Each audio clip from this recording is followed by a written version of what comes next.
राधे राधे दोस्तों। आज हम आपको सुनाएंगे एक गूंगी भूतनी की कहानी। अगर आप हमारे चैनल पर नए हैं तो प्लीज़ हमारे चैनल को लाइक करें, सब्सक्राइब करें और शेयर करें। बहुत समय पहले की बात है। एक गांव में बिरमू नाम का व्यक्ति रहता था।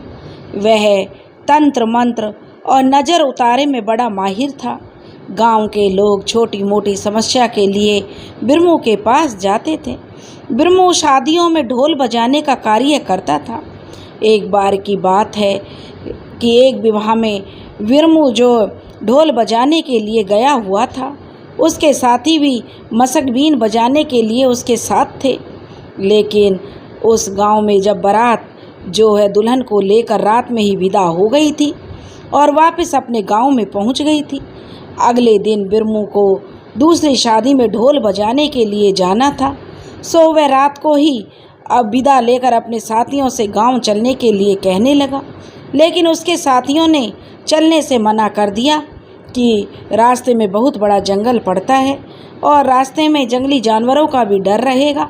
लेकिन बिरमू ने जब उन्हें बताया कि अगले दिन भी बारात में शामिल होना पड़ेगा और ढोल बजाना पड़ेगा क्योंकि अगले दिन भी विवाह है, इसलिए उसके साथी मान गए और बिरमू के साथ चल पड़े।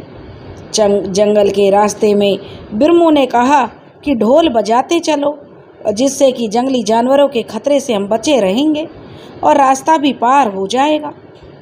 रात के 2 बजे का समय रहा होगा। चारों ओर सन्नाटा पसरा था। चांद की रोशनी में पूरा इलाका नहाया हुआ था। कान काटने वाली साएं साएं करती हवाएं चल रही थीं कि उनकी नज़र एक पहाड़ पर, जो थोड़ी सी समतल ज़मीन थी, पहाड़ी के पास में उस पर कुछ नाचते हुए लोग उन्हें देखे, जिन्हें देखकर वे डर गए। बिरमू सारी बात समझ गया। उसने अपने साथियों से कहा कि ये लोग हमारी ही तरह कहीं से आ रहे होंगे, थोड़ी देर के लिए रुक गए होंगे, शायद ये भी कहीं से आए हुए हैं। तो उसके साथी बोले, नहीं नहीं, ये तो मुझे भूत लगते हैं। वे डरते डरते बोल रहे थे। बिरमू बोला, अरे नहीं, अगर भूत भी हुए तो मैं निपट लूँगा, तुम चिंता मत करो, मेरी विद्या कब काम आएगी। देखो, उन्होंने हमें देख लिया है, तुम डरो मत। अगर हम डर गए तो ये हमें नुकसान पहुंचा सकते हैं।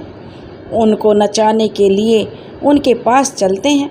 बिरमू समझ गया कि पास में मरघट है जिसमें चिता अभी भी जल रही थी। वहाँ वह इस वक्त नाचने वाले भूतों के अलावा और कौन हो सकता है। यही रास्ता दिखा बिरमू को भूतों से बचने का, क्योंकि वह उन्हें नचाएगा तो इसी बहाने से वह उनसे बच सकता है। मरते क्या ना करते, उसके साथी भी बिरमू के साथ चल दिए और पहुंच गए उनके पास।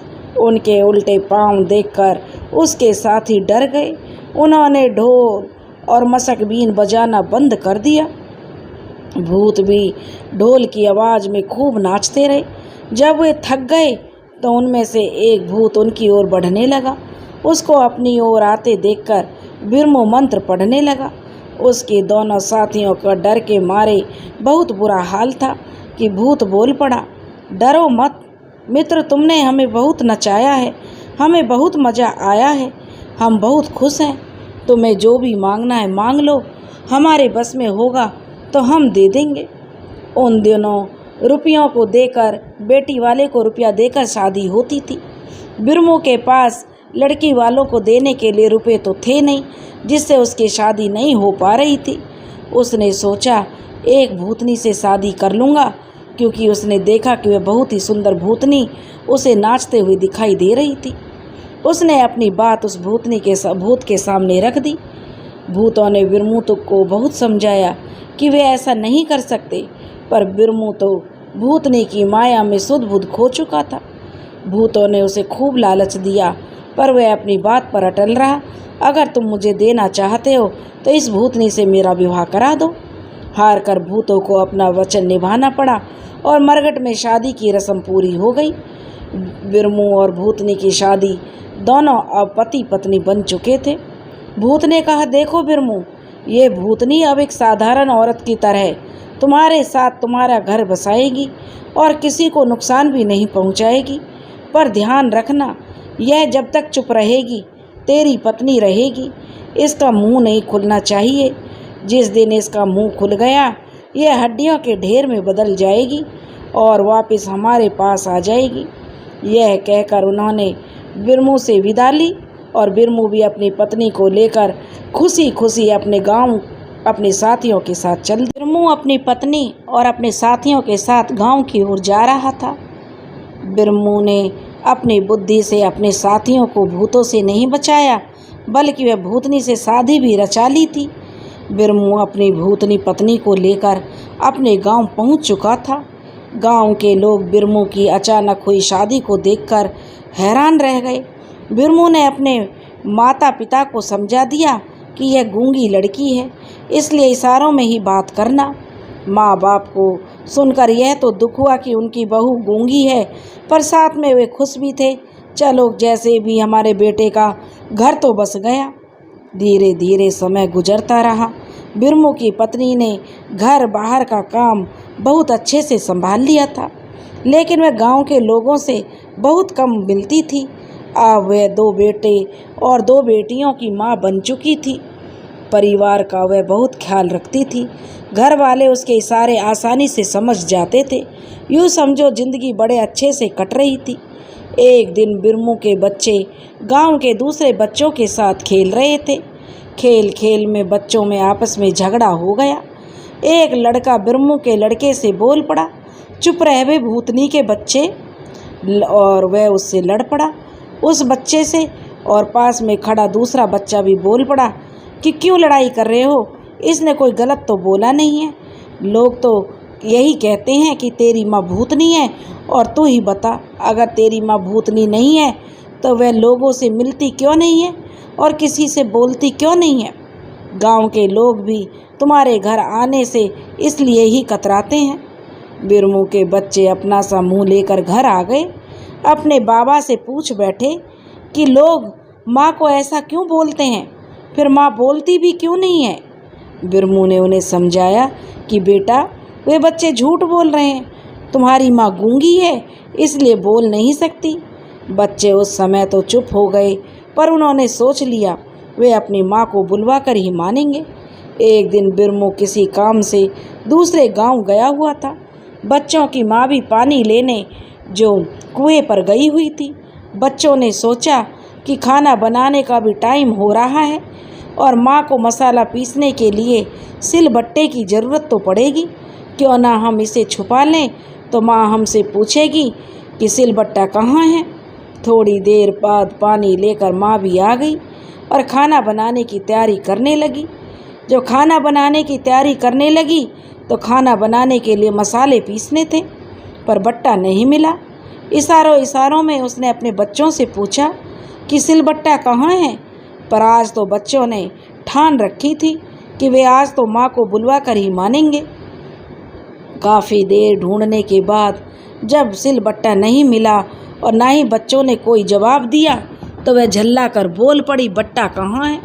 बस उसने तो यही कहा था कि सिलबट्टा कहाँ है।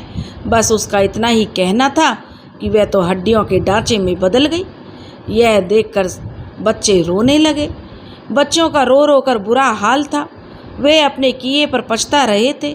सोचने लगे उन्होंने माँ से ऐसी जिद क्यों की। अपनी माँ को हड्डियों के ढेर में बदलते हुए देखकर बच्चे भागकर अपने दादा दादी के पास गए, तो दादा दादी का भी रो रो कर बुरा हाल था। दादा ने किसी तरह अपने को संभाला और बच्चों को दिलासा देने लगा। उन्हें डर था यदि इस बात का पता गांव वालों को लग गया तो न जाने वे उनके साथ कैसा व्यवहार करेंगे। ऐसे ही कहीं ना कहीं किस्से सुने थे उन्होंने, और उन्हें याद करके उनकी रूह कांप जाती थी। उन्होंने बच्चों को हिदायत दे दी कि इस बात का पता किसी को न चले, वे गांव वालों से दूर रहें तो ठीक ही रहेगा। 2 दिन हो गए थे, घर में चूल्हा नहीं जलाता। किसी को कुछ नहीं सूझ रहा था कि वे क्या करें।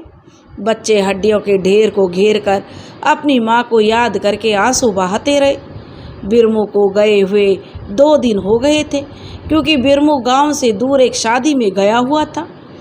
तो बिरमू जब सोया हुआ था तो उसे आवाज़ लगी, ए जी सुनते हो, घर जल्दी जाओ, 2 दिन से घर में चूल्हा नहीं जला है, बच्चों ने 2 दिन से खाना नहीं खाया, उनका रो रो कर बुरा हाल हो रखा है। बिरमू के कानों में जैसे ही अपनी पत्नी की आवाज़ पड़ी, उसकी नींद खुल गई।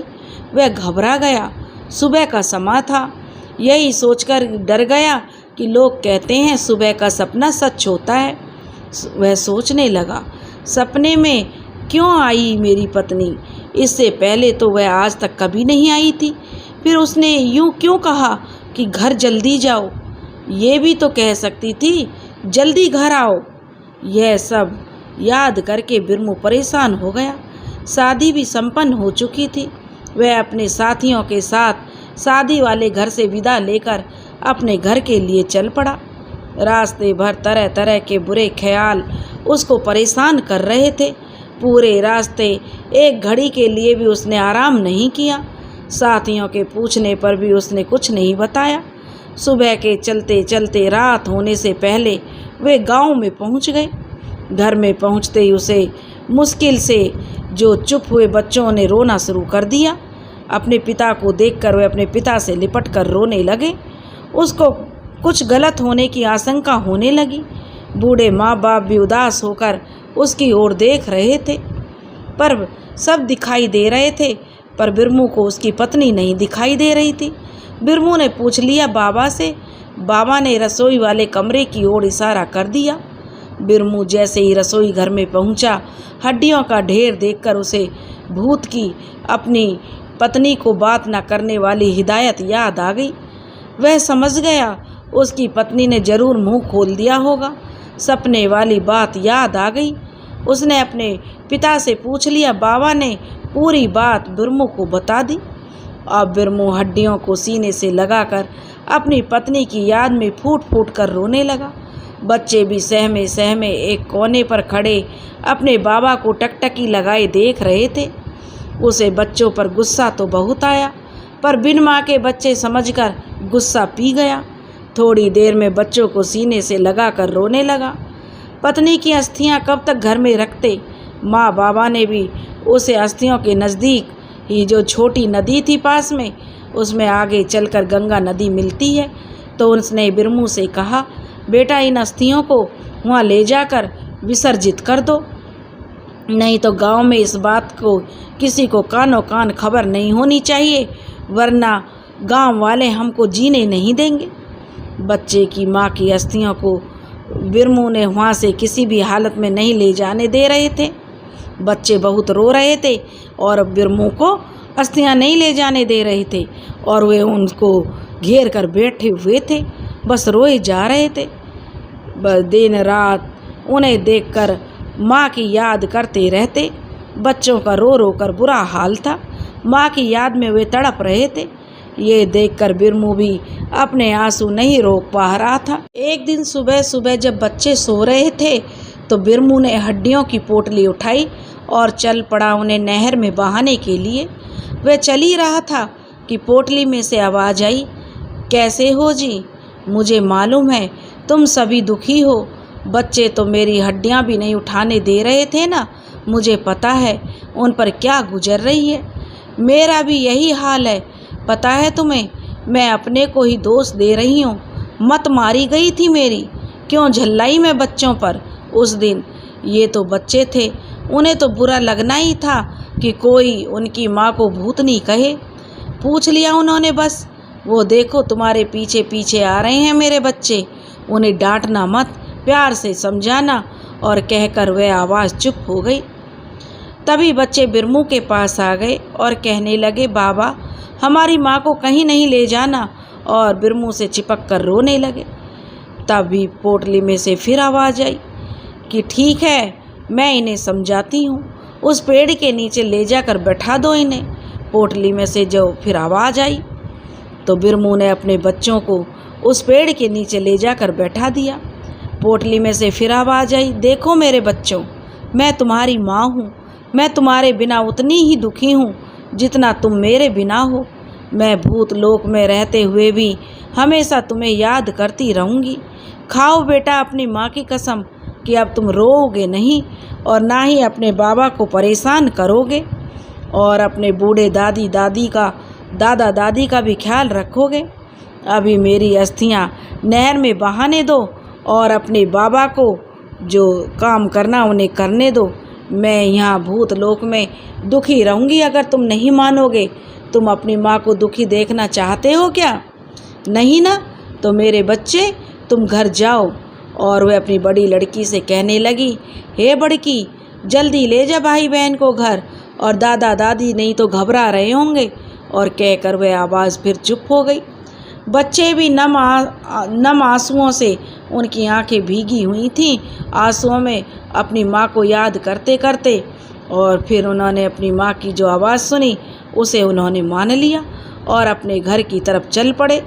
और उधर बिरमू भी नहर की तरफ चल। बिरमू नहर के पास पहुंच चुका था, अस्थियों को बहाने ही वाला था कि उसकी पत्नी की आवाज़ फिर सुनाई दी, सुनते हो जी? रुक गया। आवाज़ सुनते ही बिरमू रुक गया। थोड़ा रुकिए, सामने पहाड़ी से हमारी आती हुई मनुष्य जैसी आकृतियों को देख रहे हो? वे मेरी जैसी ही आत्माएं हैं, मुझे ही लेने आ रहे हैं। उनसे बिल्कुल भी मत डरना, किसी को नुकसान नहीं पहुंचाएंगी। हाँ, उनमें तुम्हारा जिगरी दोस्त शोभन भी है, लगता है वो हमारी ही तरफ आ रहा है। बिरमू ने बोला, कौन शोभन? याद आया कि नहीं? बिरमू को याद आ गई शोभन की। उसके मन में जो थोड़ा बहुत डर था अब वह उत्सुकता में बदल गया और वह उनका इंतजार करने लगा। शोभन का? शोभन पास आ चुका था। डरावना तो नहीं लग रहा था, पर गौर से देखने पर उसके पांव कुछ उल्टे लग रहे थे। और वह बोल पड़ा, कैसे हो बिरमू? देख, 15 साल हो गए मुझे तुम्हारी दुनिया से गए हुए। मुझे मालूम है तू खूब याद करता है मुझे, मेरे माँ बाबा की मदद भी कर देता है। बस यही देखकर उनकी चिंता नहीं रहती। तुझे तो याद होगा उस दिन जब गांव के घास के जंगल में आग लगी थी और पूरा गांव आग बुझाने के लिए जंगल में पहुंच गया था। पूरा गांव आग बुझाने में जुटा था, पर आग की लपटें जो थी कि बुझने का नाम नहीं ले रही थी। तूने और संतू चाचा ने कितना मना किया था कि मुझे कि आगे मत जा, आग की लपटें बहुत ऊंची हैं, पर मैंने किसी की नहीं सुनी। हरी झाड़ को लेकर आग बुझाने में जूझ गया और गिर गया आग की लपटों में।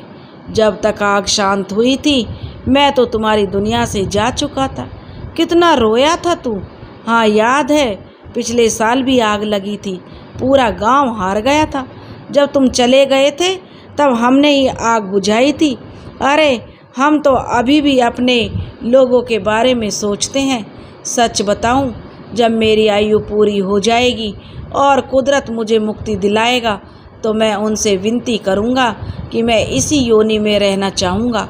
कम से कम अपनों की खैर खबर तो मिलती रहेगी। बिरमू बड़े ध्यान से शोभन की बातें सुन रहा था। बिरमू, हाँ बिरमू, तुझे याद तो होगा, तू मेरे को कहकर हमारे मवेशी चराने के लिए पड़ोस के गांव की सरहद में ले जाते थे। उसी गांव की बिंदु जो अपने मवेशी भी वहीं चराने आती थी, उसी से मिलता था ना तू? कितनी बार तुझे इस बात के लिए मार खानी पड़ी थी, पर तू तो जो था ना 2-3 दिन बाद ही मवेशी लेकर वहीं पहुंच जाता था। पागल सा हो गया था तू जब तूने सुना था कि बिंदु पेड़ से गिरकर सदा सदा के लिए इस दुनिया से चली गई। वही बिंदु तो है जिसे तू कंधे पर लादे हुए है। हम उसे ही लेने आए।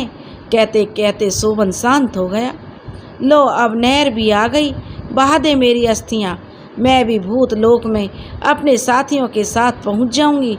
पर ये मत सोचना मुझे कि तुम लोगों की याद नहीं आएगी। बच्चों, बूढ़े, माँ बाबा और अपना ध्यान रखना। भर्राई आवाज़ में अब वह आवाज़ आनी शांत हो गई। बिंदु, तुमने कभी जिक्र नहीं किया कि तुम ही मेरी बिंदु हो। उस दिन जब तुम साथियों के साथ ढोल नगाड़े की थाप पर नाच रही थी तो तेरे को देखकर मन में एहसास तो हुआ था कि कहीं ये मेरी बिंदु की आत्मा तो नहीं है। उस दिन न जाने क्यों तुमको खो गया था मैं सब तेरी ही माया थी। तूने गलती क्यों की? क्यों आई बच्चों के उकसाने में? चुप रहती। कैसे रहेंगे हम तेरे बगैर? देख शोभन, मैं भी चलने का इशारा कर रहा हूँ और तू जा, बच्चों की चिंता मत करना। कहते कहते अस्थियाँ नहर में बहा दी। अच्छा जी, अपना ध्यान रखना, जल्दी घर जाओ, बच्चे इंतजार कर रहे होंगे। अस्थियाँ पानी में बहते बहते दूर निकल गईं और अब बिंदु की आवाज़ भी शांत हो गई। बिरमू बिंदु को याद करता हुआ अपने गांव की तरफ चल दिया।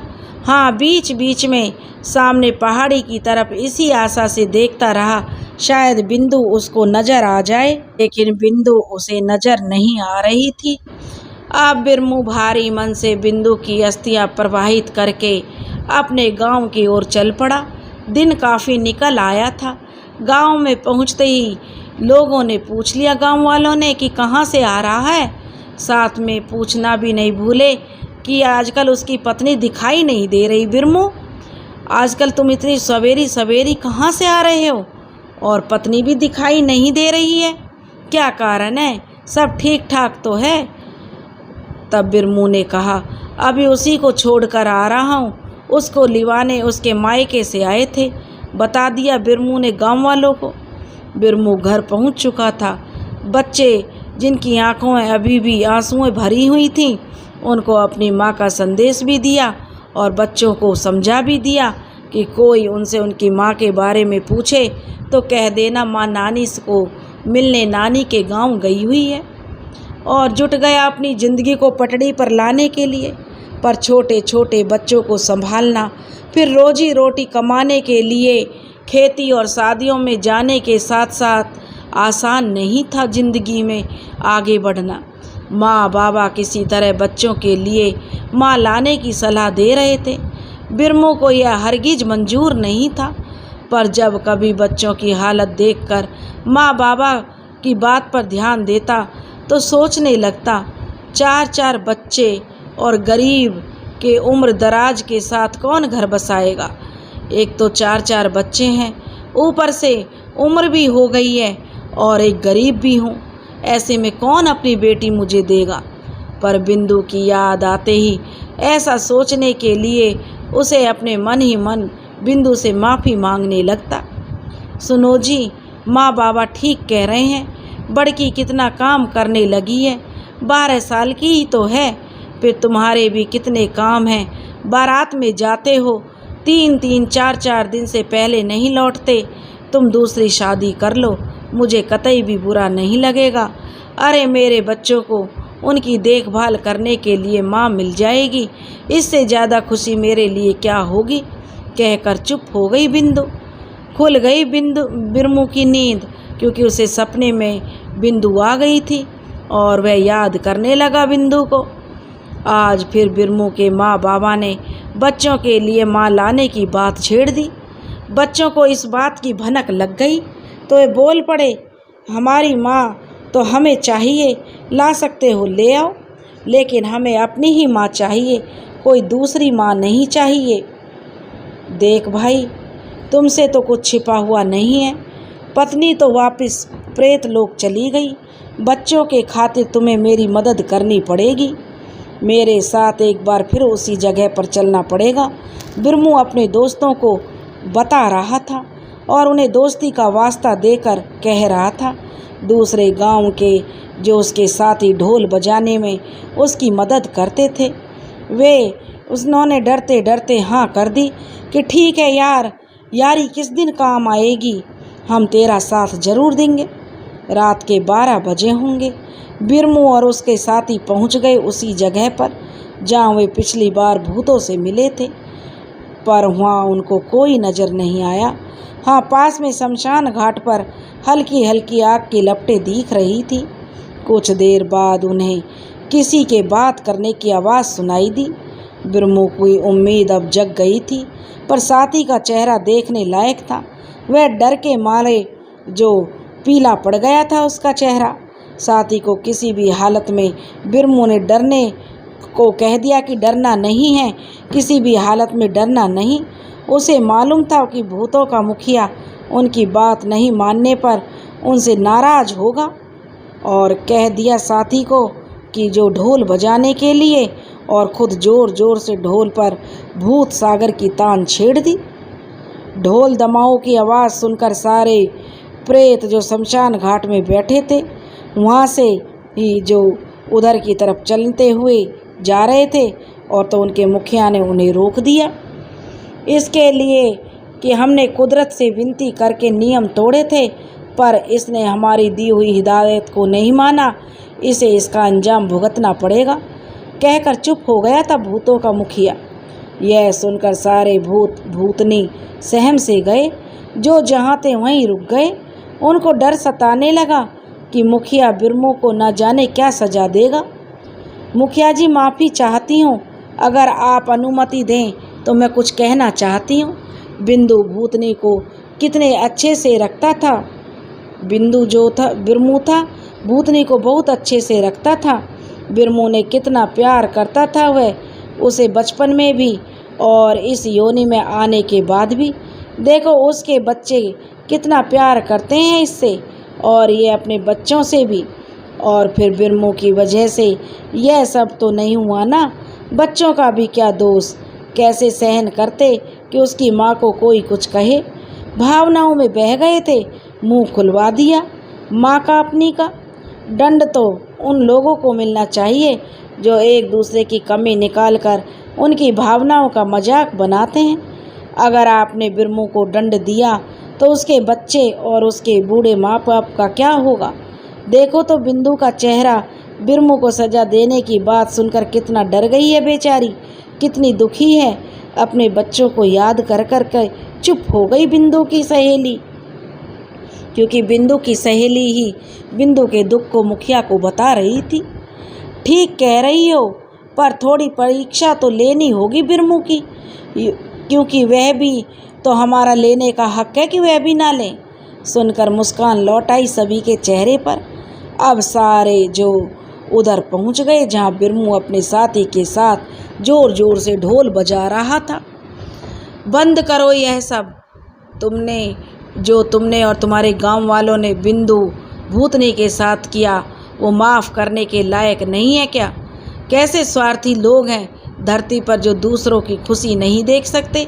मालूम है तुम बिंदु को उसके पिछले जन्म में बहुत चाहते थे, शादी करना चाहती थी वो तुमसे, इसलिए कुदरत से प्रार्थना करके उसके नियम को तोड़कर तुम्हारी शादी हमने बिंदु से करवाई थी, जिससे उसकी तुमसे प्यार की अधूरी इच्छा पूरी हो जाए।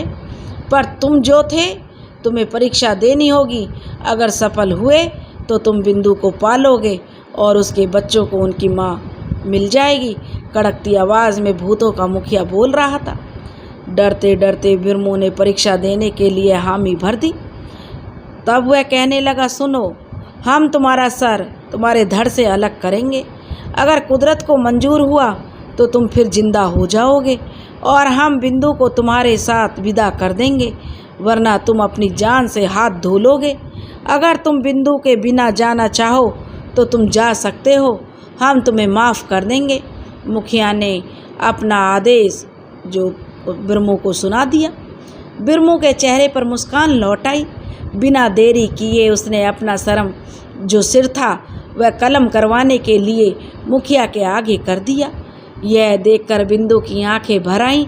मुखिया और दूसरे प्रेत प्रेतनी सब बिरमू के आगे अपनी पत्नी बिंदु के प्यार को देखकर नतमस्तक हो गए कि कितना सच्चा प्यार बिरमू अपनी पत्नी से करता है।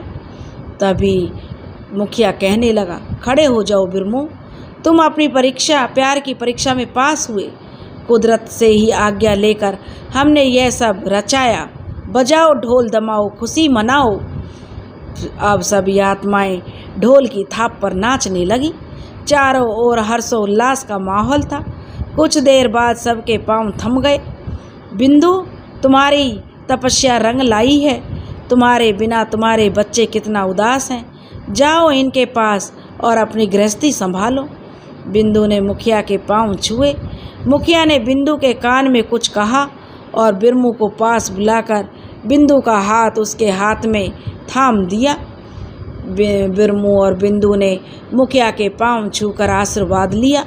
बिंदु अपनी साथी आत्माओं से मिलकर चल पड़ी, अपने बिरमू के साथ अपने बच्चों के पास अपनी नई दुनिया को आबाद करने।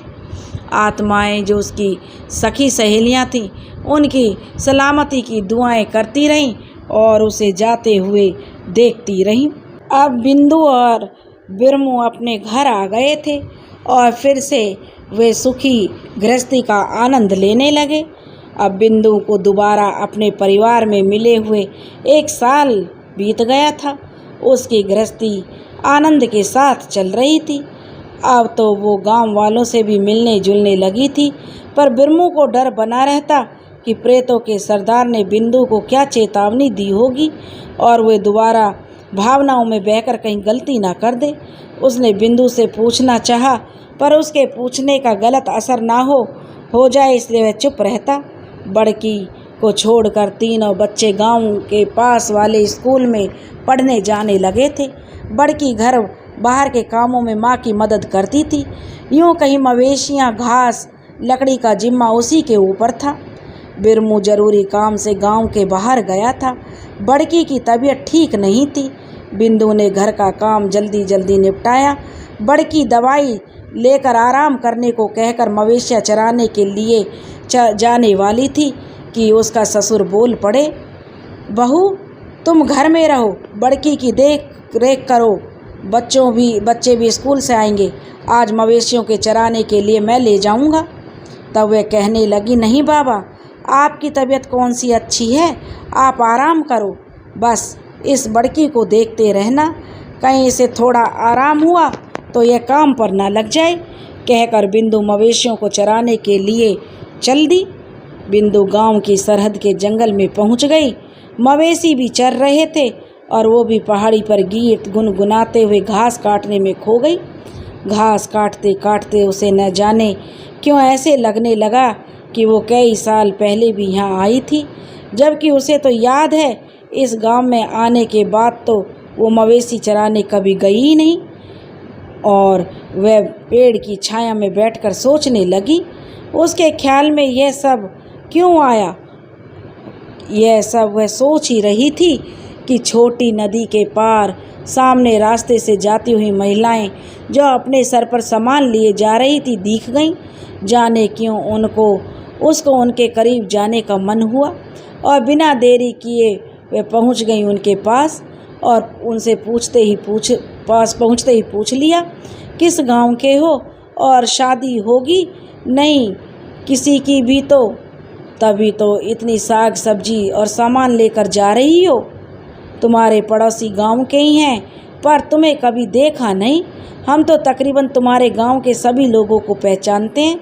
वो जो लड़की नीली सलवार कमीज़ में है, आज उसी की शादी का सामान है। नीला सूट पहनी लड़की जो दूसरी औरत के साथ आ रही थी, तो उसकी ओर इशारा करके वह बोलते बोलते गांव के लिए चल पड़ी। अरे दीदी, इस औरत की शक्ल देखी, नीलू से कितनी मिलती है। जब ये नीलू की उम्र की रही होगी तो नीलू की तरह दिखती होगी। वह महिला दूसरी महिला से बोल पड़ी जिसने अभी अभी बिंदु से पूछा था। अब वो नीले सूट वाली लड़की उसके करीब आ गई। उन्होंने अपने सर से सामान उतार कर नीचे रख दिया और सुस्ताने के लिए बैठ गई। उसकी माँ उस औरत को देखकर एकटक होकर उसे देख रही थी। बिंदु की तरफ इशारा करते हुए बोल पड़ी, नीलू, अरे बेटी, पास के गांव की हो ना। अब तो तुम्हारे गांव वाले अपने पशु चराने के लिए इधर कम ही लाते हैं। आ इधर आ। वहीं से बैठे बैठे बोल पड़ी नीलू की माँ। बिंदु भी उसके पास जाकर पहुंच गई। किसकी बहू है तू और तेरा क्या नाम है? बिंदु ने बता दिया नाम और अपने पति का नाम।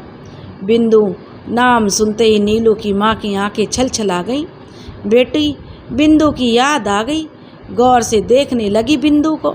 नीलू की उम्र की थी जब वो इस दुनिया से उन्हें छोड़कर चली गई थी। दिखती तो बिल्कुल तेरी तरह थी। ले ये तू भी खा ले, बाजार से लाई थी मिठाई। वह बिंदु को पकड़ाते हुए बोल पड़ी नीलू की माँ। शादी है बेटी की, किस गांव में है इस नीलू की ससुराल? तो वह बिंदु पूछने लगी तो उसने बता दिया उसकी माँ ने। माँ ने बोल भी दिया कि बिरमू तो शादी में आएगा ही, उसके साथ तुम भी जरूर आना, नज़दीक ही तो है। हम तुम्हारे गांव को अपना ही गांव समझते हैं, पर तुझे पहले कभी देखा नहीं।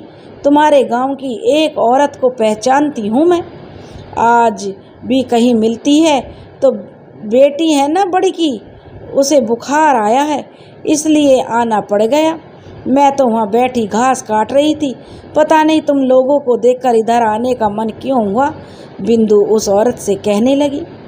अच्छा बीमार है बेटी, देख दोपहर हो गई है, तेरे मवेशी भी इधर चले गए। अभी तू जा, पर याद रखना अगर इसके पापा बिरमू को बुलाएंगे तो तू भी ज़रूर आना, नहीं आई तो मैं नाराज़ हो जाऊंगी।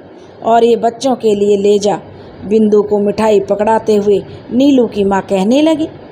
बिंदु ने उसकी तरफ देखा और वह वहाँ से चल दी। ये लोग अपने ही गांव की ओर जो उसे जाते हुए देखते रहे। माँ मुझे खूब याद है, दीदी अगर होती तो नीलू कह रही थी अपनी माँ से, इस उम्र में ऐसे ही दिखती। पता नहीं मुझे तो उसमें दीदी नज़र आ रही थी। उसकी माँ कहने लगी, हाँ ठीक कह रही है तू। इससे आगे वह कुछ नहीं बोल पाई। माँ तू रो रही है, दीदी की याद आ गई ना। लेकिन नीलू की माँ कुछ बोल नहीं पाई। एक बार उन्होंने बिंदु को देखा जो अपने सर पर घास लिए मवेशियों के पीछे पीछे जा रही थी। बिंदु पहाड़ियों को पार करते हुए अपने गांव की तरफ चल दी। बिंदु अपने मवेशियों के साथ घर पर पहुंच चुकी थी। बड़की को रसोई में देख पहुंच गई उसके पास और डांटने लगी कि उसे तो आराम करने को कहकर गई थी और वो काम कर रही है। उसे आराम करने को कहकर खुद खाना बनाने लग गई। माँ पहली बार गई थी ना आज, तो किधर ले गई होगी पशुओं को, कोई भी साथ में नहीं था, अकेली ही थी। जंगल में डर तो नहीं लगा ना माँ। चारपाई पर लेटे लेटे ना जाने कितने सवाल एकदम बड़की ने अपनी माँ से कर दिए। नहीं तो डर किस बात का। हाँ उस गांव का जो पास का गांव था उसके लिए कहने लगी।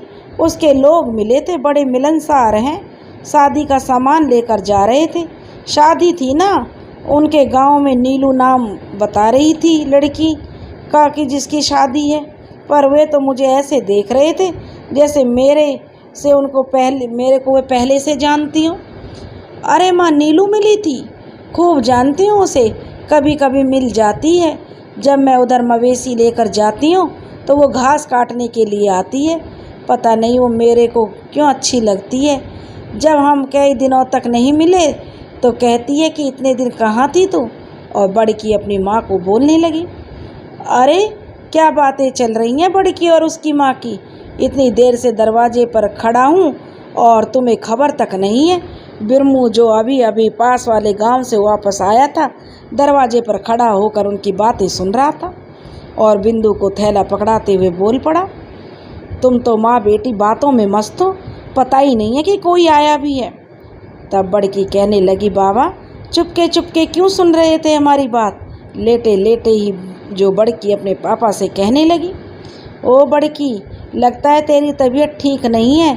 क्या हुआ मेरी बेटी को, चल वैद्य जी के पास ले चलता हूँ। बिरमू अपनी बेटी पर लाड लड़ाने लगा। तो बड़की कहने लगी, बाबा अब मैं ठीक हूँ। और उसने सारी बात अपने बाबा को बता दी। तो अच्छा आज तुम्हारी माँ गई थी पशुओं को चारा चराने के लिए। तो बिरमू ने बिंदु की सारी बातें सुन ली थी। यही सोचकर चिंता करने लगा था कि बिंदु को पुरानी बातें तो याद ना आ गई होंगी। उसे डर सताने लगा। यही सोचकर उसने बिंदु को उधर नहीं भेजता था। अपनी बहन नीलू और माँ से मिली थी।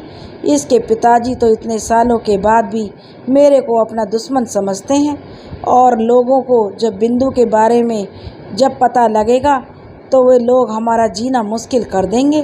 पर आज ऐसा कुछ नहीं हुआ। सोचकर प्रेतों के सरदार को याद कर उनका शुक्रिया अदा करने लगा। उन्होंने बिंदु को पिछले जन्म की बातें याद ना आए इसका ध्यान रखकर ही उसको साथ में भेजा था। सुनो जी, बिंदु कहने लगी, तुमने जो हमारी सारी बातें सुन ली हैं तो सुनो, मैं तुमसे एक बात पूछूं। जब मैं उस औरत और उसकी बेटी से मिली ना तो मुझे अजीब सा क्यों लग रहा था और वे मुझे ऐसे देख रही थी जैसे मेरे को बहुत पहले से जानती हूँ। दो औरतें तो शादी का सामान लेकर जा रही थीं। पता है क्या कह रही थीं कि मेरी शक्ल नीलू से कितनी मिलती है। ये मैंने सुन लिया था। और नीलू की माँ कैसे बातें कर रही थी, जैसे कोई अपने सगों से बात करता है। वो नीलू पता नहीं मुझे एकटक क्यों देख रही थी। हाँ, और एक बात, उन्होंने मुझे मिठाई खाने को दी थी, साथ में ज़बरदस्ती बच्चों के लिए भी पकड़ा दी। बात बात में जब मैंने बताया कि बड़की को बुखार है तो कहने लगी जा घर जल्दी जा, और उनकी आंखों में आंसू आ गए।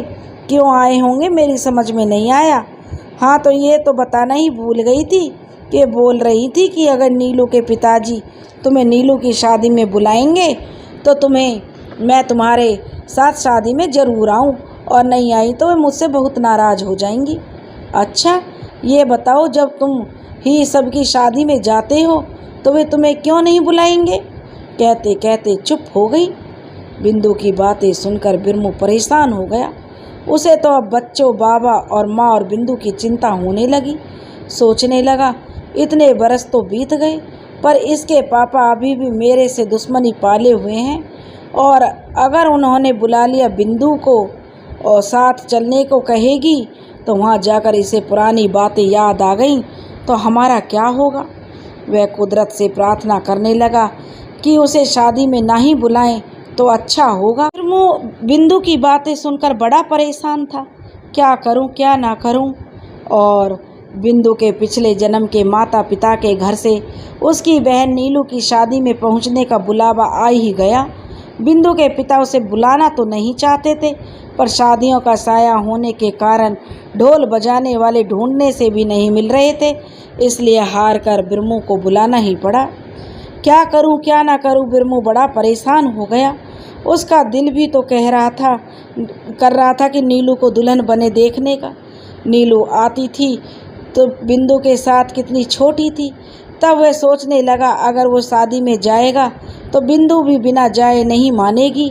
नहीं, वहाँ जाकर उसकी पुरानी यादें ताज़ा हो गईं, और ऐसा वैसा कुछ बोलकर वह कुछ कह दिया तो पता नहीं वे लोग समझ नहीं जाएंगे। उसके साथ उसके और हमारे घर वालों की ज़िंदगी भी संकट में आ जाएगी। तभी उसका दिल कहता है, बिंदु को पता है वह प्रेत लोक से आई है, इसके अलावा उसे कुछ और थोड़े ही ना याद है। दूसरे ही पल सोचकर डर जाता, अगर बिंदु को याद आ गया तो यही सब सोचकर वह बिंदु को नहीं ले जाना चाह रहा था। बिंदु बोली, बड़े उदास लग रहे हो, मुझे भी बताओ किस बात से परेशान हो। नीलू की शादी का निमंत्रण आया है, मुझे पता था उसके पापा तुम्हें बुलाएंगे, फिर उसकी माँ ने मुझे भी आने को कहा है, पर मेरी तो समझ में नहीं आया कि मुझे ऐसा सपना क्यों आया होगा कि मैं वहाँ हूँ और सामने बड़े पेड़ पर चढ़कर घास के लिए टहनियाँ काट रही हूँ। तभी देखती हूँ कि तुम्हें किसी ने मार मार कर अधमरा कर दिया। यह सब देखकर मैं तुम्हें बचाने के लिए जल्दी जल्दी पेड़ से उतरने लगी, पर मेरा पाँव फिसल गया और मैं धरती पर गिर गई। कुछ देर बाद क्या देखती हूँ कि आत्माएं अपने साथ प्रेत लोक में लेकर जा रही हैं। ऐसा सपना क्यों आया होगा मुझे? तो बिंदु कहने लगी। बिंदु की सपने वाली बात सुनकर बिरमू और भी परेशान हो गया। पिछले जन्म में पेड़ से ही तो गिरकर मरी थी बिंदु, मेरे से ही तो मिलती थी ना। यही गुस्सा था उसके पिता को, और मुझे तो अधमरा किया था, उसे भी खूब मारा होगा। मुझे कहाँ से बताती है, यह सब तो उस टाइम से दुनिया से ही चली गई थी। बिंदु ने सपने को झूठा कहकर उससे दूसरी बातें करने लगा कि बिंदु ये सपने की बातें हैं, सपने कभी सच नहीं होते। और बिंदु भी अपने काम में लग गई। उसका दिन कैसे कटा वही जानता है। बिरमू को कल शादी में जाना था, ना जाने क्या क्या अशुभ बातें उसके दिमाग में आकर उसे डरा रही थी। रात भर उसकी आंखों से नींद कोसों दूर थी। सुबह के समय थोड़ी आंख लगी ही थी कि उसने अपने को शमशान घाट में प्रेतों के बीच पाया। उसे प्रेतों के सरदार कुछ समझा रहे थे। बिरमू परेशान ना हो, कारण खूब जानता हूँ मैं, सब सोच समझकर ही बिंदु को अपने प्रेत लोक से तुम्हारे साथ भेजा है। देख, उसका भी तो अपने माँ बाप बहन से प्रेम था। हमें मालूम है उसके बाप ने तुम दोनों के साथ अच्छा व्यवहार नहीं किया, पर समाज का डर था ना उन्हें कि लोग क्या कहेंगे। उनकी बेटी किसी ढोल बजाने वाले से प्यार करती है। तुम बिल्कुल भी चिंता मत करो, हम कुदरत से कहकर सब संभाल लेंगे। बिंदु के लिए तुमने कितने खतरे मोल लिए हैं, पहले जब तुम्हें वो शमशान घाट में मिली थी और दोबारा जब तुम उसे लेने आए थे। सर काटने तक की परीक्षा देने को तैयार हो गए थे। ये तुम्हारा प्यार ही तो था। अब बिंदु को भी अपने पूर्व जन्म के परिवार के लिए कुछ करने दो और सुनो, जैसा है उसे होने दो जैसा हो रहा है। अब थोड़ा आराम कर लो, तुम्हें शादी में भी जाना है। कहकर प्रेतों के सरदार सपने से चले गए और बिरमू की नींद खुल गई। भले ही यह सपना था, पर बिरमू को मनुष्यों पर भरोसा हो ना हो, पर अपने सपने में आए प्रेतों के सरदार पर पूरा भरोसा था। रात का मुश्किल से घंटा भर का समय रहा होगा, पूरी रात कट गई थी। तभी बिंदु ने कहा, उठो जी, शादी में पहुंचना है कि नहीं? वे इंतजार कर रहे होंगे। दुल्हन की हल्दी की रस्म में तुम्हारा होना जरूरी है। मैं तो कब से तैयार हूँ, जल्दी नहा लो और तैयार हो जाओ। बिंदु जो उसे जगा रही थी और बोल पड़ी। बिरमू भी जल्दी जल्दी तैयार हो गया और कुछ देर बाद वे शादी वाले घर गांव में पहुंच गए। मुझे यहाँ पर आते ही ऐसे क्यों लग रहा है कि तुम और मैं यहाँ कभी मिलते थे, बिंदु कह रही थी। माथा पकड़ लिया बिरमू ने और सोचने लगा, यहीं तो मिलते थे हम और इसका आभास भी होने लगा है। क्या होगा जब ये अपने घर पहुँचेगी, गांव के लोगों को देखेगी। उसे संकट आता नजर आने लगा, लेकिन प्रेतों के सरदार को याद करने लगा। वह प्रेतों के सरदार को याद कर ही रहा था कि उसे शोभन चमचमाते सफ़ेद कपड़ों में नजर आ गया। आदमियों की तरह तो दिख रहा था, पर गौर से देखने पर उसके पांव उल्टे नजर आ रहे थे। बिरमू कैसे हो? गांव में कैसे हैं? बिंदु भाभी को लेकर ससुराल शादी में जा रहे हो? तुम्हारी साली नीलू की शादी है ना? देख, तुझे परेशान देखकर हमारे सरदार ने तेरे पास भेजा है। मुझे गुस्सा भी हो रहे हैं कि तुझे उन्होंने बता तो दिया कि तू बिंदु भाभी को लेकर शादी में चले जाना, पर तू विश्वास ही नहीं करता। आगे से ऐसा मत करना, समझे? मैं तेरे ही साथ रहूँगा, कुछ भी होगा तो संभाल लूँगा। वैसे बिंदु भाभी की तरफ से चिंता मत कर, उसे पिछले जन्म और प्रेत योनि का कुछ भी याद नहीं है। बता, अभी उसे पता लगा कि मैं प्रेतलोक से यहाँ तेरे पास खड़ा हूँ, तुझसे बातें कर रहा हूँ, नहीं ना? बोल पड़ा शोभन की आत्मा। बिरमू से बातें कर रही थी बिरमू से, और तो बिरमू ने राहत की सांस ली और चलने लगा। शोभन, मुझे पता है तू मेरे अलावा किसी को नज़र नहीं आएगा, इसलिए अब मैं निश्चिंत हूँ। अरे क्या पता अपने ससुराल से लक्ष्मी ही आई होगी, मिलेगा ना तू उसे, जानता है ना तूने? ये अपने सरदार से बोला होगा, मैं जाता हूँ बिरमू के पास। लक्ष्मी से भी तो मिलना था, तुझे बहुत याद करता होगा ना उसे। देख, अगर वो नहीं आई होगी तो उदास मत होना बेटा, सब समझता हूँ। जब मैं तुझे अपने साथ मवेशी चराने यहाँ लाता था तो कितनी बातें बनाता था कि वहाँ नहीं जाना, बिंदु के घर वाले बिंदु पर गुस्सा करेंगे, और जब तेरी बात मनाने लगता तो तू कैसे बोलता था, यार चल ना बिंदु, क्या सोच रही होगी, बिरमू क्यों नहीं आया होगा। अबे तू सब लक्ष्मी के चक्कर में सब करता था, बिंदु ने बताया भी था, पर मैं अनजान बना रहता था। तू सोचता है कि मुझे कुछ नहीं पता? तू लक्ष्मी से वैसे ही बातें करता था जैसे मैं और बिंदु, सब पता है, तो तू क्या पूछ रहा है? चल, अब गांव आने वाला है, कहकर शोभन जो है चुप हो गया। बिरमू ने शादी वाले घर में पहुंचते ही ढोल बजाना शुरू कर दिया। पड़ोस के गांव के ढोल बजाने वाले भाई भी उसका इंतज़ार कर रहे थे। उन्हें नमस्कार करके वो भी ढोल बजाने में उसका साथ देने लगे। घर के मुखिया भी दिख गए, उनसे भी नमस्ते कर लिया बिरमू ने, पर उनके चेहरे से लग रहा था वे बिरमू के आने से उतने खुश नहीं हैं। देर से आने के लिए नाराज़गी जाहिर कर दी। नीलू और उसकी माँ जो अभी अभी बाहर आई थी, उनकी नज़र पड़ गई बिरमू पर और बिंदु पर। बिंदु और बिरमू ने उन्हें भी नमस्कार किया। नीलू दौड़कर आ गई बिंदु के पास और उससे लिपटकर बोलने लगी, अच्छा हुआ तुम आ गए, वरना माँ भी गुस्सा होती और मैं भी। बिंदु को अपने साथ कमरे में ले जाने लगी थी कि टोक दिया था उसके पापा ने। पापा का गुस्सैल चेहरा देखकर कमरे में चली गई थी नीलू। माँ ने भी वहीं अलग बने कमरे में जो पशुओं का था उसकी साफ सफाई कर दी थी, उसके ठहरने का इंतजाम कर दिया था, वहाँ ले गई थी। प्रेतों के सरदार जो प्रेत लोक से सब देख रहे थे, उन्हें शादी वाले घर के लोगों का बिंदु के साथ ऐसा व्यवहार अच्छा नहीं लगा। ना जाने क्या सोचकर शोभन भी वहीं बिरमू के पास खड़ा था, उससे कुछ बोलने लगा। शोभन ने भी सहमति में सिर हिला दिया। शोभन, क्या बोल रहे हैं तुम्हारे सरदार? धीरे से बोल पड़ा बिरमू। कुछ खास नहीं, पर वे बिंदु भाभी के साथ वे व्यवहार से दुखी हो रहे हैं, पर तू चिंता मत कर। थोड़ी देर में दुल्हन ने मंगल स्नान की रस्म शुरू हो गई। बिरमू और उसके साथी मंगल गीतों को बजा रहे थे। गांव की महिलाएं मंगल गीत गा रही थीं। लोग बारी बारी से दुल्हन को हल्दी लगा रहे थे। बिंदु दूर से ही यह सब देखकर खुश हो रही थी। दिल तो उसका भी हो रहा था कि वो नीलू को जो हल्दी लगाए, पर कर नहीं सकती थी। अब दुल्हन की मंगल स्नान की रस्म भी हो गई। उसे अंदर पूजा वाले कमरे में लेकर चले गए। बिरमू और उसके साथियों ने भी ढोल बजाने को आराम दिया। बिरमू और बिंदु कमरे में आ गए। कमरे के पीछे मखमली गद्दों को देखकर वे गदगद हो गए। बिरमू समझ गया कि पास में खड़े शोभन की ओर देखकर मुस्कुराने लगा, पर बिंदु नहीं समझ पाई। थोड़ी देर बाद नीलू की माँ चाय लेकर बिंदु के पास आ गई। चाय और खाने के लिए शादी की मिठाई पकड़ाते हुए बोल पड़ी, बेटी, तेरे ठहरने के लिए सही व्यवस्था नहीं कर पाई, माफ़ कर देना मुझे। तब वह कहने लगी, नहीं माँ, इतना सुंदर तो है, देख मखमल के गद्दे हैं, फिर भी कह रही है कोई व्यवस्था ठीक नहीं कर पाई। तब वह कहने लगी, बेटी, इन मोटे मोटे काले कंबलों को मखमली गद्दे बोल रही है, क्यों बोल रही है ऐसा?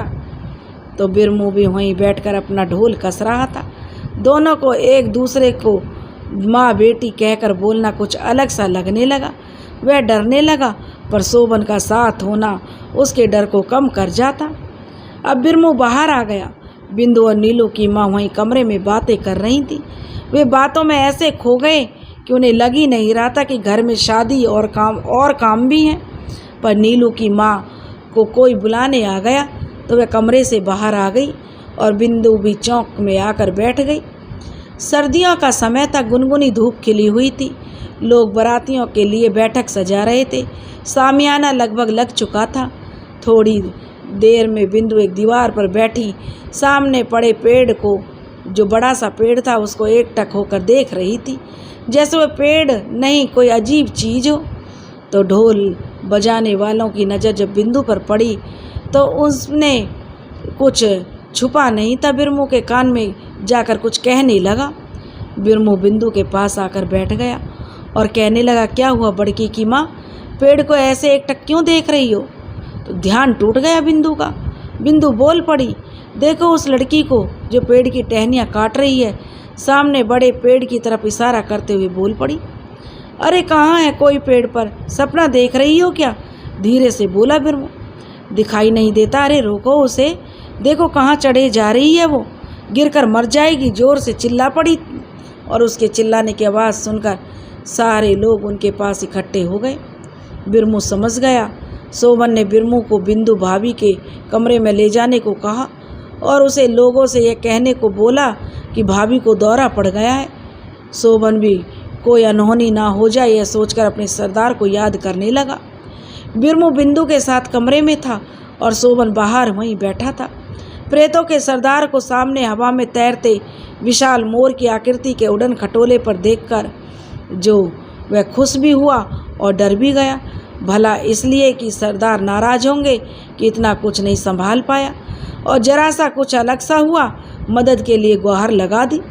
हुआ भी यही। सरदार गुस्से में थे और बोल पड़े शोभन से, ये क्या है शोभन? बस इतना ही कह बोलकर वे चुप हो गए। थोड़ी देर रुककर बोल पड़े, बिंदु को पिछला जन्म याद आने लगा है, तो उसकी माँ के पास जा और उससे कह कि जरूरी काम है, वह बिंदु के पास चली जाए, बाकी आगे कुछ ना हो मैं ध्यान रखूँगा। आदेश देकर उड़न खटोले को प्रेत लोक की ओर उड़ने लगा। मुखिया चाची तुमसे ज़रूरी काम है, तुम कुछ देर के लिए बिंदु भाभी के कमरे में चली जाओ, उनकी तबीयत ठीक नहीं है, कहकर शोभन चुप हो गया। नीलू की माँ के कानों में यह शब्द पड़ते हुए चौंक गई। इधर उधर देखने लगी पर उसे कोई नज़र नहीं आया। घबरा गई और कुछ देर बाद फिर उसके कानों में वही आवाज़ सुनाई देने लगी। उसे कुछ गलत होने की आशंका होने लगी। कुछ देर पहले उसने बाहर लोगों को बिरमू के साथ खड़े तो देखा था पर ध्यान नहीं दिया। वो तुरंत काम छोड़कर बिंदु के पास पहुंच गई। बिंदु, क्या हुआ? ऐसे क्यों लेटी हुई है? तबीयत तो ठीक है तेरी? डरते डरते नीलू की माँ बोल पड़ी। हाँ ठीक हूँ माँ, पर तुमने मुझे बेटी कहकर क्यों नहीं पुकारा? सुबह तो बेटी बेटी बोल रही थी। नीलू की माँ का हाथ पकड़ते हुए बिंदु बोल पड़ी। नीलू की माँ भी गुमसुम बैठी रही। अब बिरमू जो वहाँ खड़ा कुदरत और प्रेतों के सरदार से प्रार्थना कर रहा था कि शादी अच्छे से निभ जाए, वो कमरे से बाहर जाने ही वाला था कि उसे प्रेतों के सरदार ने उसे बिंदु को भी बाहर हवा में बिठाने को कहा। बिरमू बिंदु के ना कहने पर भी उसे बाहर ले जाने लगा। नीलू की माँ भी बाहर जाने को हुई कि वैसी ही आवाज़ जिसे सुनकर वह बिंदु के पास आई थी सुनाई देने लगी। वह जहाँ खड़ी थी वहीं खड़ी रह गई। बहन चौंको मत, मैंने ही तुम्हें यहाँ बुलाया है। नज़र नहीं आ रहा था उसे कुछ भी, और ना ही मैं तुम्हें नज़र आऊँगा। हम सभी को नज़र नहीं आते हैं, कुछ खास किस्मत वाले ही हमें देख पाते हैं। तुम भी किस्मत वाली हो जो मुझे सुन रही हो। अब जो मैं बताने जा रहा हूँ ध्यान से सुनना। तुम्हारी बेटी नीलू की शादी के लिए पड़ोस के गांव से रिश्ता आया था ना। लड़का निकम्मा था और दबंग भी। तुमने हिम्मत करके रिश्ते के लिए मना किया था। ठीक कह रहा हूँ मैं? नीलू की माँ ने सहमति में सिर हिला दिया। उसे अब उस अजनबी आवाज़ से सहज सी हो गई थी। और याद तो होगा, कुछ दिन पुरानी बात है, जब बिंदु से मिली थी। क्या लगा था तुझे उसे देखकर? क्यों दी तूने उसे और उसके बच्चों के लिए मिठाई? क्यों दुख हुआ था तुझे सुनकर कि बिंदु की लड़की बड़की बीमार है? सुनकर आ गए थे ना तेरी आंखों में आंसू? तूने बिंदु को भी तो शादी में आने के लिए जोर की दिया था। बिंदु को देखकर लगा था ना उससे तेरा कोई रिश्ता है। अब तो समझ गई ना? जी। यह सुन ये जो गांव में के कुछ लोग बाहर दौड़ दौड़ कर शादी की तैयारी कर रहे हैं ना, उनका असली रूप तुम्हें नज़र नहीं आ रहा। उनके रिश्तेदार हैं ना ये लोग जिनका जिक्र मैंने तुमसे अभी किया है। ये क्या कुछ करने की सोच रहे तुम सोच भी नहीं सकती। पर चिंता मत करना, मैं सब संभाल लूँगा। तुम डरना नहीं, बस शादी की तैयारी करो। हाँ, बिरमू को तो खूब पहचानती हो ना। कितने जुल्म किए तुम्हारे पति ने उस बेचारे पर। क्या गलती थी उसकी? यही ना कि तुम्हारी बेटी बिंदु और वो एक दूसरे को चाहते थे, अब भी चाहते हैं। समझ गई होगी। बिंदु की तो कुछ भी पता नहीं, पर बिरमू को तो सब पता है। और दोनों को नीलू की शादी के लिए कितनी चिंता है। सुन, बिंदु को तेरा और नीलू के प्यार का कर्ज भी चुकाना था। यह भी ख्याल था हमें। अब जो मैं कह रहा हूँ ध्यान से सुन। कुछ देर बाद तुझे मेरी बातें हल्की हल्की याद रहेंगी, पर तेरा विश्वास डगमगाएगा नहीं। मैं प्रेतों का सरदार हूँ और बिंदु की खातिर यहाँ आया हूँ। बहुत चाहती थी ना तुम और नीलू और बिंदु को। अभी मैं चलता हूँ तो निश्चिंत होकर बारात के स्वागत की तैयारी कर। सजा अपनी बेटी को, कहकर प्रेतों का सरदार चुप हो गए। प्रेतों के सरदार ने शोभन जो बाहर खड़ा था, सरदार का इंतजार कर रहा था, उसके कान में कुछ कहा और अपने पुष्पक विमान में सवार होकर प्रेत लोक के लिए उड़ गया। नीलू की शादी की तैयारियां जोरों से चल रही थी। मेहमानों का आना लगा हुआ था। बिरमू बाहर दीवार पर बैठा न जाने क्या क्या सोच रहा था। शोभन भी उसके पास आकर बैठ गया। शोभन, तू खूब जम रहा है, पर क्या फ़ायदा? मेरे सिवाय दूसरा कोई तुझे देख भी तो नहीं सकता। मेरी छोड़, तो अपनी सुना। शोभन कहने लगा। यहाँ अकेले अकेले क्या कर रहा है? बिंदु भाभी कमरे में लेटी अकेली बैठी हुई है, उसके साथ जाकर बैठना। बड़ी चिंता हो रही है तुझे बिंदु की? अच्छा, अब समझ में आया ये सूट बूट किस लिए पहने हैं। पर वो आएगी नहीं, और आ भी गई तो उसको कौन सा तू नज़र आएगा? बिरमू कहने लगा। किसे नज़र नहीं आऊँगा? अनजान बनने का नाटक ना कर। सुनकर जोर से हंस पड़ा जो शोभन था। ले भाई, आ गई जिसके लिए तू इतना सजा धजा है। लक्ष्मी जो अभी शादी वाले घर में आई थी उसे देखकर बोल पड़ा था बिरमू। शोभन ने भी देख ली लक्ष्मी। बिरमू की बात का बिना जवाब दिए उसके पास पहुंच गया। लक्ष्मी नीलू की माँ के गले मिल रही थी। नीलू की माँ ने पूछ लिया उसे कि उसने तो 1 हफ्ते पहले आने को कहा था, आज शादी वाले ही दिन आ रही है। तब वह कहने लगी, चाची मन तो जल्दी आने का था, बहुत कर रहा था, पर तुझे तो पता है अकेली औरत क्या क्या करेगी। कोर्ट का चक्कर लगा रही थी, उसी पुराने केस में तारीख थी और बच्चों के भी 10 काम। इस बार तो प्रबंध करके आई हूँ, हफ्ते भर रहूँगी। तुमसे खूब बातें जो करनी है, शादी हो जाए फुर्सत में बैठेंगे। अभी नीलू से मिलती हूँ, वह कमरे में ही होगी ना वो। लक्ष्मी नीलू के कमरे में चली गई और शोभन बिरमू के पास पहुँच गया। बड़ा उदास लग रहा था। क्या बात हुई, लगता है लक्ष्मी से नहीं मिल पाया। अरे दिल छोटा मत कर, अभी तो कल तक हम यहाँ हैं, पूछ लिया बिरमू ने शोभन से। नहीं यार, बात वो वैसी नहीं कर रही। सच बताऊं, मैं तो पहले सोच रहा था उसे देखकर ही संतोष कर लूँगा। मिलता भी कैसे, अकेले तो मिलती नहीं। अगर मिल भी जाती तो पता नहीं सरदार मिलने को हाँ करते कि नहीं। अब तो सरदार से मन्नत करनी पड़ेगी, बहुत ज़रूरी है उससे मिलना। बिरमू, तू यह बता, लक्ष्मी चाची से क्यों कह रही थी कि कोर्ट की सुनवाई थी? क्या हुआ है उसके साथ, तुझे पता होगा। सच बताऊं, मैं भी कब से सोच रहा हूँ कि तू अगर लक्ष्मी की मदद कर दे तो कितना अच्छा होगा। यार, जितना मुझे मालूम है बताता हूँ। उसके पड़ोस के गांव में एक दबंग ठेकेदार ने जीना मुश्किल कर रखा है उसका। ये तो तुझे पता ही होगा। लक्ष्मी के पति बहुत बढ़िया और हिम्मती आदमी थे। गांव वालों और उनकी ज़मीन पर दबंगों का कब्जा हटाने के लिए उनसे लड़ते रहे और एक दिन गांव के लोगों के साथ केस के सिलसिले में कोर्ट में गए थे। पर जब वे रात तक घर नहीं लौटे तो लोगों को उनके साथ कुछ गलत होने की चिंता होने लगी। उनकी खोजबीन शुरू की गई। गांव के पास वाले जो गधेरे के पास में उनका मृत शरीर मिला। शरीर पर धारदार हथियार से गहरे घाव थे। सभी को पता था यह किसने किया, पर रसूख और दबंग होने की वजह से उनके साथ जो गए थे उन्होंने अपनी जुबान पर ताले लगा दिए। लक्ष्मी बेचारी अकेली पड़ गई है, पर उसने हिम्मत नहीं हारी। कोर्ट में ले गई है, कितना तंग किया है उसने बदमाशों ने, पर टूटी नहीं है। लोग भी उसकी हिम्मत देखकर उसके साथ खड़े हो गए। अब तो उसने फिर उन लोगों ने उसे परेशान करना शुरू कर दिया है। लक्ष्मी लोगों की हिम्मत बांधती रही, करा दी उसे जेल। 10 साल जेल में रहकर छूट गया।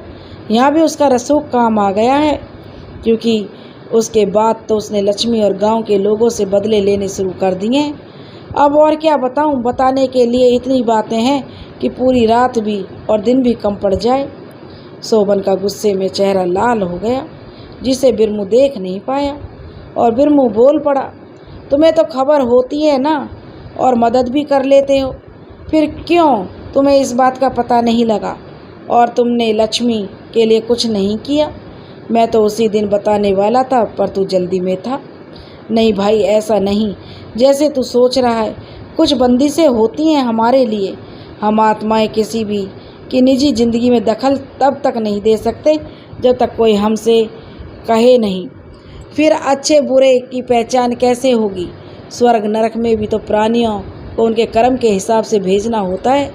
कुदरत जो ब्रह्मा जी का प्रतिनिधि है, उसे ब्रह्मांड भी तो चलाना है। तो मैं तो अपना देख लूँगा। जब तू शमशान घाट में मिला था तो तूने ही तो बिंदु भाभी का हाथ मांगा था। प्रेतों के सरदार ने ऐसे कुछ कहने को तो नहीं कहा। सरदार से प्रार्थना कर लक्ष्मी से बात करने के लिए उनकी आज्ञा मांगूंगा। वैसे तू चिंता मत कर, लक्ष्मी के दुख के आगे मेरे दुख हो गए हैं। देख, लक्ष्मी इधर ही आ रही है, उसके कान में बात डाल देना। अगर मैं सीधा उससे बात करूंगा तो वो डर जाएगी। कहकर शोभन चुप हो गया। लक्ष्मी बिरमू के पास आकर बैठ गई और पूछ लिया दोनों ने एक दूसरे के हाल चाल, घर के समाचार। बिंदु से भी मिल ली। बिंदु के स्वभाव ने उसका दिल जीत लिया। वे भी खूब देर तक बातें करती रही। बिरमू, क्या रिश्ता लगाऊं तुमसे? बिंदु जिंदा होती तो जीजा जी होते ना तुम मेरे, पर कुदरत को तो मंजूर नहीं था। बिरमू, संजोग तो देखो, इसका भी नाम बिंदु है अगर अगर वो इस दुनिया में होती तो इसी बिंदु की तरह दिखती। बिंदु की तरफ देखकर बोल पड़ी लक्ष्मी। बिंदु जो सब सुन रही थी मुस्कुराने लगी। शोभन बिरमू के कान में बोल पड़ा, बिरमू लक्ष्मी से मेरा जिक्र तो कर, उसमें दिल में पुराने दिनों की माया को जगा, तभी तो उसके लिए कुछ कर पाऊंगा। हमारे सरदार ने भी मुझे लक्ष्मी से सहशरीर बात करने की आज्ञा दे दी है।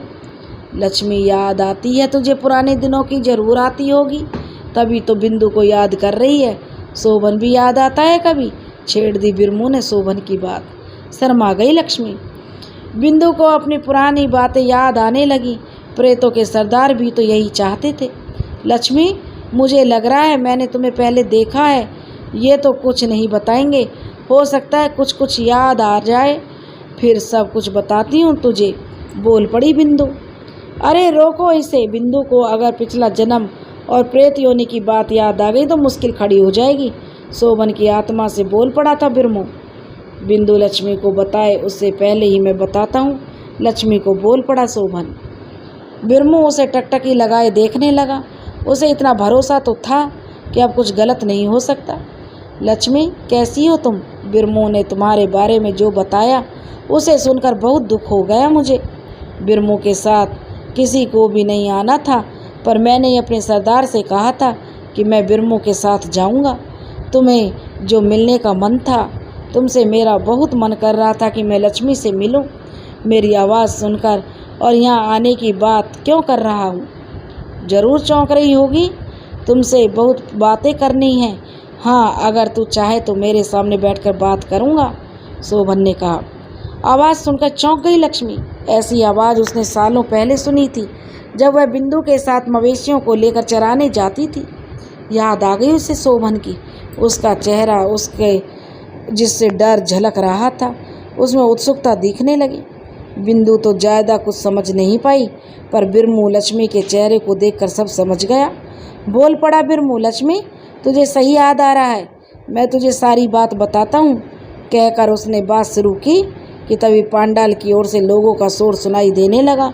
बिरमू और शोभन की आत्मा पांडाल की ओर दौड़ पड़े। घर वालों का रो रो कर बुरा हाल था। उसके पापा के घावों पर वही घरेलू दवाई लगाकर बिस्तर में आराम करने के लिए लिटा दिया। बिंदु पहुंच गई नीलू और चाची के पास। लक्ष्मी भी वहीं उनके पास बैठी हुई थी। चाची, अच्छा नहीं किया उस भाई ने। और लक्ष्मी, वो तेरे लिए क्या बोल रहा था? वो ठेकेदार है ना, जो कुछ दिन पहले जेल से छूट कर आया है, मेरे को दुश्मन समझता है। मुझे कहीं से पता चला कि वो इस भाई का रिश्तेदार है। उसके और उसके आदमियों को बुला कर रखा है उसने।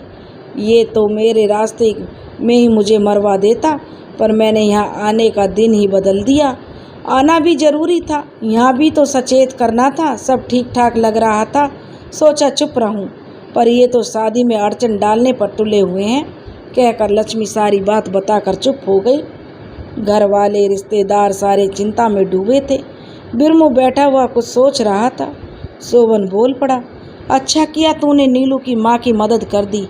पता है, लक्ष्मी को भी ये लोग नुकसान पहुंचाने की सोच रहे हैं। लक्ष्मी सारी बात बता रही है बिरमू को। बड़ी हिम्मत वाली है लक्ष्मी। शोभन, कुछ सोच भाई, वरना अनर्थ हो जाएगा। अरे वही तो सोच रहा हूँ, इनसे तो आज मैं अकेले ही निपट लेता हूँ। उस माफिया ठेकेदार का भी तो इंतजार करना था। हमारे सरदार सब देख रहे हैं, चिंता मत कर। बिरमू और उसके साथियों ने ढोल बजाना शुरू कर दिया। जो लोग अभी डरे सहमे हाथ पर हाथ धरे बैठे थे, उनमें भी हरकत आ गई। बिंदु जो अभी ढोल बजा रहा था, ढोल की आवाज़ सुनकर ही तो आई थी, अचानक उसकी आंखों के आगे अंधेरा छाने लगा। वह जमीन पर बैठ गई। बिंदु और चाची और लक्ष्मी को देखकर घबरा गए। उसको उठाते हुए उससे पहले कि वो खड़ी हो गई और तेज कदमों से पांडाल में पहुंच गई। पांडाल में सफ़ेद चमकदार कपड़ों में बहुत सारे लोग दिख गए। सारे जाने पहचाने चेहरों देखकर वह खुश हो गई। तभी उनमें से एक आदमी उसके पास आया और बोल पड़ा, बिंदु, कैसे हैं तू? सरदार ने कहा है कि चिंता मत करना, जो भी सही करना होगा हम सही कर लेंगे, तुम्हें घबराने की कोई ज़रूरत नहीं है। मैं उनसे बात कर ही रही थी कि लक्ष्मी और चाची भी उसके पास आ गई। बिंदु से पूछने लगी चाची ने, किससे बात कर रही है तू यहाँ, कोई तो भी नहीं है। चाची की आवाज़ कानों में पड़ते उसे ऐसे लगा कि वो नींद से जाग गई। वो बोल पड़ी, चाची मुझे नहीं पता मैं किससे बात कर रही थी। चाची ने सोचा झगड़े से डर गई है इसलिए बड़बड़ा रही होगी और आगे बात नहीं की। वे अब कमरे में आ गए। गांव के लोग रिश्तेदार बारात में स्वागत की तैयारी करने लगे। पापा ज़्यादा चोट तो नहीं आई ना, चिंता मत करना, सब ठीक हो जाएगा। नीलू की शादी भी धूमधाम से होगी। नीलू के पापा के माथे पर चोट को सहलाते हुए बोल पड़ी बिंदु। पापा ने बिंदु को देखा, उन्हें भी अपनी बेटी बिंदु की याद आ गई। उसे याद कर उनकी आंखों में आंसू आ गए। कुछ नहीं कह पाए, बस इतना ही बोले कि बिरमू कैसे हैं, उसे तो किसी ने नहीं मारा ना। अब बिंदु नीलू के कमरे में आ गई और उसे तैयार करने लगी। गांव से 1 मील दूर जहां से बारातियों को पगडंडी से होकर गांव पहुंचना था, वहां उनके लिए चाय नाश्ते का प्रबंध करना था। वहां के लिए गांव के 4-5 लड़कों को सामान के साथ रवाना कर दिया। बिरमू और शोभन की आत्मा भी उनके साथ चल पड़े। बारात निश्चित जगह पर पहुंच गई थी। वे चाय नाश्ता कर ही रहे थे कि बारातियों में भगदड़ मच गई। बाराती इधर उधर भागने लगे। गांव का वही आदमी जो सुबह गुंडागर्दी करके चेतावनी देकर गया था, उसके साथी और ठेकेदार उसके आदमी बारातियों को दौड़ा दौड़ा कर पीट रहे थे। दूल्हे पर भी वार करने ही वाले थे कि दूल्हे ने अपना बचाव कर लिया। तभी शोभन ने दूल्हे पर हमला करने वाले पर जोरदार लात मारी, जो 5 फुट दूर जाकर गिरा। यह तो संकेत मात्र था। सारी आत्माएं जो शोभन के इसी हमले का इंतजार कर रही थी, सब के सब बदमाशों पर टूट पड़े और उन्हें दौड़ा दौड़ा कर पीट रहे थे। शोभन कहने लगा, वो रहा दुष्ट ठेकेदार जिसने लक्ष्मी को धमकी दी है। ठेकेदार की तरफ इशारा करते हुए बोल पड़ा बिरमू। बस बिरमू का इतना ही बोलना था कि शोभन टूट पड़ा ठेकेदार पर और सारे गुंडे बदमाश जान बचाने के लिए इधर उधर भागने लगे। ऊपर पहाड़ी, सामने गहरी खाई और नीचे बहती उफनती नदी, कहाँ भागते। बारातियों को थोड़ी चोट आई थी पर सब ठीक था। सारे बाराती सोच में पड़े हुए थे। इतने बड़े गुंडे बदमाशों को मारने वाले गांव के लोग कितने हिम्मत वाले हैं। पूछ ही लिया गांव के आदमी से जो उन्हें चाय नाश्ता करा रहा था, भाई हमारे गांव के तो 4-5 ही लोग हैं, वे लोग आप बारातियों में से होंगे। कहते कहते वे भी अब सोच में पड़ गए। गांव वालों को सारी घटना का पता लग चुका था। कुछ देर बाद बारात भी गांव में पहुंच चुकी थी। गांव वालों ने उनका जोरदार स्वागत किया। बाराती घराती जिसके मुंह से सुनो कुछ घंटे पहली वाली चर्चा ही हो रही थी। सारे सोच में पड़ गए कि वे लोग कौन रहे होंगे जिन्होंने समय पर आकर अनहोनी को होने से बचाया। शादी की रस्में शुरू हो गईं। बिरमू को बुला लिया। नीलू के पापा ने उसे अपने पास बुलाया और उससे बोले, बिरमू मुझे माफ़ कर देना बेटा, मैं हमेशा तेरे साथ बुरा व्यवहार करता रहा। और ये बिंदु है, कैसे पापा पापा कहकर मेरी हिम्मत बांध रही थी। मुझे तो लग रहा है कि यह मेरी अपनी बिंदु है।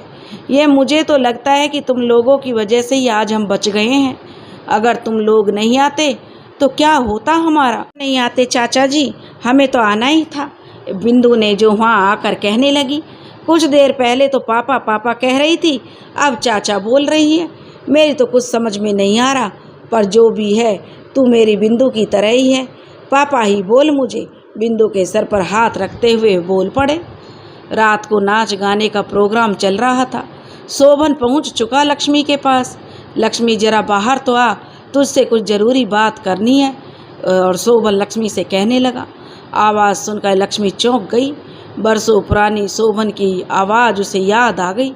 आवाज़ के पीछे पीछे वह बाहर आ गई। लक्ष्मी, मैं शोभन हूँ, दिखाई नहीं दे रहा हूँ ना? नज़र भी आ जाऊँगा पर तुझे नज़र नहीं आना चाहता। मुझे तेरे बारे में सुनकर बहुत दुख हुआ। सुनकर अच्छा लगा कि तू पहले जैसे ही हिम्मत वाली है। उस दुष्ट ठेकेदार का काम कर दिया है, अब निश्चिंत होकर रह। उसके बाद तुझे ज़्यादा कुछ याद नहीं रहेगा।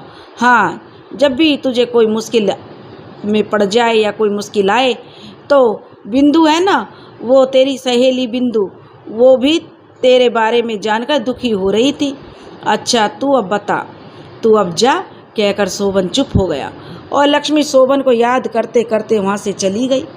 आज रात को विदा होना था, सारी रस्में हो गई थी। नीलू सभी के गले मिलकर विदा हो रही थी। बिंदु को गले लगकर वह बोल पड़ी, दीदी तू मेरी बिंदु दीदी है, तभी तो आई हो शादी में। बिरमू लक्ष्मी दीदी, पापा माँ गले लगकर उनसे बिछड़ने के गम में रोते रोते अपनी नई दुनिया बसाने डोली में जाकर वह बैठ गई। बारात विदा हो चुकी थी। बिरमू ने शोभन से कहा, शोभन प्रेतों के सरदार को मेरी ओर से हमारी मदद के लिए उनका धन्यवाद बोलना, और तुमने भी बहुत अच्छा किया लक्ष्मी से मिलकर। अकेली औरत है ना वो, उसे भी और हिम्मत आ जाएगी। अब तू भी चले जाएगा ना। पास के गांव में खबर फैल चुकी थी। लोग सातिर बदमाशों को उनकी करनी का फल देने वालों की तारीफ करते थक नहीं रहे थे। 2 दिन बाद ठेकेदार और गांव वाले बदमाश उनकी लाशें जो नदी में तैरते हुए देखने को मिली, यह खबर पूरे इलाके में फैल गई और खुशी छा गई। आज बिरमू बिंदु को विदा होना था। बिरमू और साथी भी उसके ढोल बजाकर शादी वाले घर वालों को मेहमानबाजी के लिए और उनकी बेटी दुल्हन जो बनी हुई थी नीलू के परिवार की खुशहाली की कामना कर रहे थे। बिरमू और ढोल बजाने वालों की खुशी खुशी उन लोगों ने विदा किया। बिंदु को तो बेटी की तरह ऐसे विदा किया जैसे सगी बेटी को कर रहे हो। चाचा चाची के गले लगकर बिंदु रो रही थी। बिंदु पास में ही तो रहते हैं बेटी, आते रहना, चाचा ने उसके सर पर हाथ रखकर बोल पड़े। बिरमू बिंदु लक्ष्मी से मिलकर चल पड़े। शोभन ने भी लक्ष्मी की ओर देखा और वो भी बिरमू और बिंदु के साथ चल पड़ा। अब वे अपने गांव की सरहद में पहुंच गए थे। बिरमू और लक्ष्मी से मिलकर शोभन भी जो अपने प्रेत लोक के लिए चल पड़ा और बिंदु और बिरमू अपने गांव की तरफ चल पड़े। दोस्तों, यह कहानी काल्पनिक है, इसका किसी भी घटना से कोई वास्ता नहीं है। अगर आपको हमारी कहानी पसंद आई हो तो प्लीज़ हमारे चैनल को लाइक करें, सब्सक्राइब करें और शेयर करें। राधे राधे।